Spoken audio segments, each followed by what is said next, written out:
পুরো বিকেলটা ওখানে ঘুরে তারপরে হচ্ছে সন্ধ্যার দিকে বাসায় চলে এসেছি। বাসায় এসে রাতের জন্য রান্না বসিয়েছি।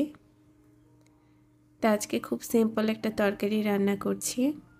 তো এজন্য হচ্ছে পেঁয়াজ আর কাঁচামরিচ এগুলোকে ভেজে নিয়েছি, সাথে কিছুটা লবণ আর হলুদের গুঁড়া দিয়ে দিলাম।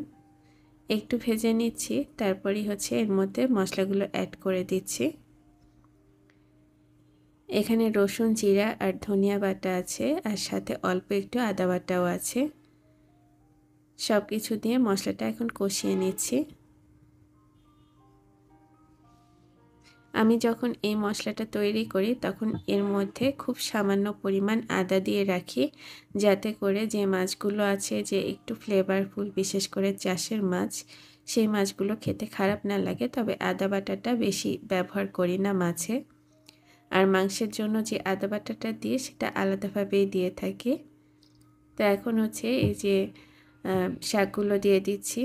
আজকে পালং শাকের তরকারি রান্না করছি, তো সেজন্য শাকগুলোকে আগে থেকেই কেটে কুটে তারপরে হচ্ছে ভালো করে পানি ছড়িয়ে নিয়েছিলাম ধুয়ে।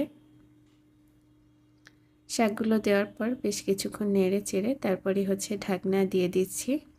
শাক থেকে যে পানিটা বের হবে তাতে এই রান্নাটা কমপ্লিট হয়ে যাবে। যদি ঝোলের পানি দরকার হয় তারপরে হচ্ছে ঝোলের পানিটা অ্যাড করে দিলেই হবে। আম্মুর ছাদ বাগানে গেলে মনটাই ভালো হয়ে যায়। ছোটবেলা থেকেই গাছ লাগানোর ওপরে আলাদা একটা আকর্ষণ আছে। ছোটবেলায় তো ফুল গাছ লাগাতাম অনেক। আর ঈশানবাবু যখন ছোট ছিল তখন ওর জন্য বারান্দার টবে সব সবজির বাগান করতাম। আর এবারে বাড়িতে এসে দেখলাম যে আমাদের বাসার ছাদ বাগানটাও বেশ সুন্দর করেছে। এখানে বিভিন্ন ধরনের শাক আর হচ্ছে লেবু গাছ হচ্ছে। প্রতিদিন বিকালেই দেখা যায় ইশরাত দাদি আমাদের জন্য লেবু নিয়ে আসে ছাদ থেকে, একদম ফ্রেশ ফ্রেশ লেবু। কোনো একদিন ছাদে যেয়ে সেই ভিডিওগুলো আপনাদের সাথে শেয়ার করব। আসলে এসব বাসার নিচেই গাছ লাগানোর তো তেমন কোনো সিস্টেম নেই, কারণ আশেপাশে হচ্ছে যে যতটুকু জায়গা আছে সবটুকু অন্ধকার থাকে। তো এই জন্যই হচ্ছে সবাই ছাদ বাগানটা বেশি করে। আর আমাদের এরিয়াটাও দেখা গেছে এখন ঢাকার মতোই হয়ে গেছে। আগে যখন আমরা ছোট ছিলাম তখন বাড়ির আশেপাশে অনেক ফাঁকা জায়গা দেখেছি, এখন তো তেমন নেই। তো এই যে আপনাদের সাথে কথা বলতে বলতে মাছগুলো দিয়ে দিয়েছি।